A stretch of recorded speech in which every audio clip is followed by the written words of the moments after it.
Greetings and blessings, blessings and greetings, blessed souls. Don Jesse Goodman, and we're live because we want to thrive in Torah Chaim, instructions of life, Torah Chesed, instructions of kindness, Torah Rachamim, instructions of mercies. We're live from the city of sand, Holon, and in less than 3.5 hours we'll be taking in the beautiful day of Shmoni Atzeres, the last day, the summation of the 8 days of Chag Sukkot, the festival of tabernacles here in the land of meditation for this and every future generation, Israel, Eretz Israel, Eretz Zavas Chalav Davash, the land flowing with milk and honey, alluding to two different types of wondrous meditation, which is addressed in a Hasidic discourse by the 6th Lubavitch Rebbe, Rabbi Yosef Yitzhak Schneerson, who lived from 1880 till he ascended to the next level of life in 1950. What I'd like to do right now, blessed souls, is share with you a teaching, as you can see here, some of it in Hebrew, by the Lubavitch Rebbe, the Rebbe who followed the 6th Lubavitch Rebbe to 7th Lubavitch Rebbe, Rabbi Mendel Schneerson. And this was a Torah teaching that he delivered in Tufshin Yud Zayin, which was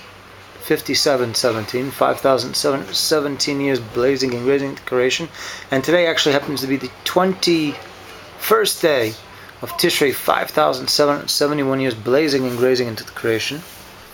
And the Rebbe addressed, and what I'm going to do is be plucking out principles from the teaching of the Rebbe, which would have been given over in the English calendar date, 1956. That from the perspective of the qualities of Nefesh, Ruach, and Neshama, which are three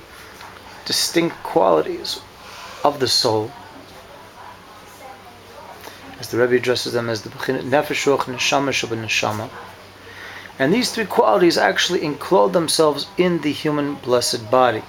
Now at these levels of Nefesh, whose primary dwelling place is in the Koved, in the human liver, Nefesh, which is the soul, the Ruach, the spirit, which is residing in the human heart, the blessed human heart, and Neshama, which is dwelling in the blessed left side of the brain. Now, these are the principal expressions of soul manifestation in the human body. And therefore, since they are the three primary manifestations of soul manifestation in the body, they are in need of rectification, because the body by its very nature conceals the true intent of Nefesh, the true intent of Ruach, and the true intent of Neshama, when Ha'aris, rays, so to speak, the feet of these soul levels are enclosed in the human body. And it is not too hard to acknowledge, in fact it should be readily acknowledged, that when the soul, the Neshama, comes down into the body,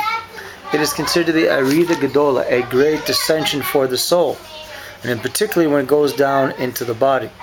And how much more so when it gets enclosed in what is something known as the Nefesh Bahamas, the animal soul, which is the level of soul which is involved in animating and giving energy to all human functions, whether they be voluntary or involuntary.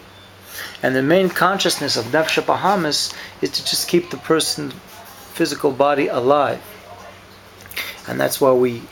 crave for drink, we starve for food, and we yearn to breathe every waking moment of our lives from the Ruach HaChaim, from the spirit of life. But in that process of the Nefesh Bahamas actually being involved in giving us life and making us desirous for the primary components of being sustained in our lives as human beings, with human bodies and human souls in our human bodies, the Nefesh Bahamas conceals the true intent of what the Rebbe describes as the Or Neshama, the light of the soul.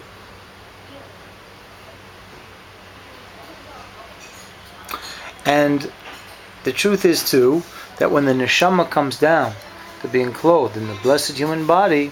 there are things that it is capable to comprehend, which it could not comprehend while it was in the heavenly abode. We've talked in previous teachings that when we talk about the source of all souls, Makar Kol Neshamot,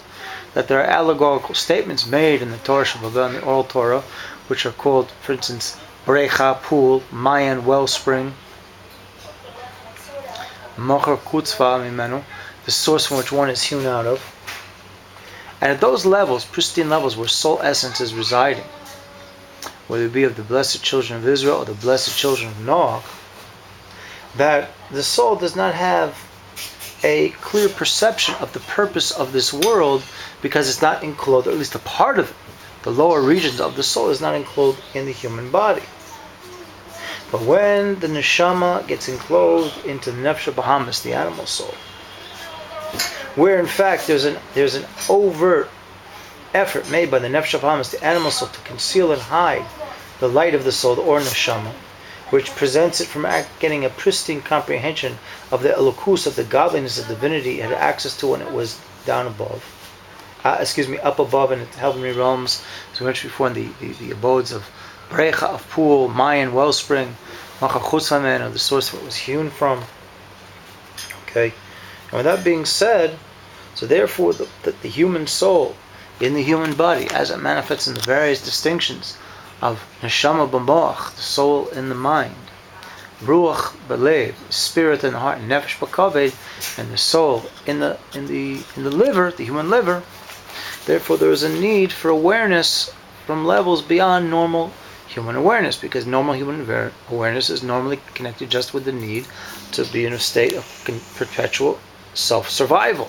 And when one grows older and wants a family or friends or community, one wants to perpetuate survival of one's family, friends, and community. So we have to turn blessed souls to the Torah to elevate those three levels: nefesh, kaved, soul in the liver, ruach b'lev, the spirit within the heart, and the neshama b'moach, and the human intellect that's in the left side of the brain. So the Torah needs it to connect neshamot, to connect human souls as they are in the human body, in those three layers just mentioned earlier. They need to have a connection made which is openly expressing the mitzios, the tangible entity of elokus, of godliness, of divinity. And by that being produced, what happens is this connection made through Torah is that we start to awaken latent powers which we were previously unaware of, which were in the nefesh hakaved, in the soul, in the liver, ruach shabalev, spirit in the heart, and neshama moichin. And we reveal levels of human intellect which previously we would have considered to be godliness or even fantasizing. But to become more aware of the Most High is not a fantasy, blessed souls, because the Most High, who is not a tangible being in the sense that we are tangible beings, but He is the source of all tangibility. He has a oneness and inclusiveness which is not numerical, but it contains everything. He is inclusive of an entire universe, and for that matter, universes simultaneously, encompassing past, present, and future, just within one of His divine names, which is spelled out as the Yud, and then the Hey, and then the Vav and the Hey. That being said, when human beings get connected to the Torah of the Most High, the Torah of Yisrael, which was received by the mighty Levi prophet on Har Sinai, we are given the pristine opportunity to make access to the Torah, which is a mamutza, which is an intermediary, which will connect us with the Orein Sof, the infinite Creator, may be blessed, and the worlds. And once we connect this godliness, this divinity, this elokut, via Torah, then we are getting connected to all the worlds around us and below us and above us, and ultimately to the source of all the worlds, the Torah, which is connected to the source of everything, Makor Dekula, the Most High Himself. So signing off. As you look at blessed souls, this fan perpetually moving in one motion, blade after blade, moving continuously, not going anywhere except staying in place, but yet fulfilling its purpose in creation. And we should learn from this fan to keep on swirling and whirling and twirling in our meditations towards the higher realm, the realm of Bechinot, the qualities of Elokus. Ahava Echad, one love, Gor El Echad, one destiny for all of us, B'darchinam Darch Shalom, in a pleasant and peaceful way, live again from Ir Holon, the city of St. Dunstan, and hopefully we'll reconnect very soon, blessed souls.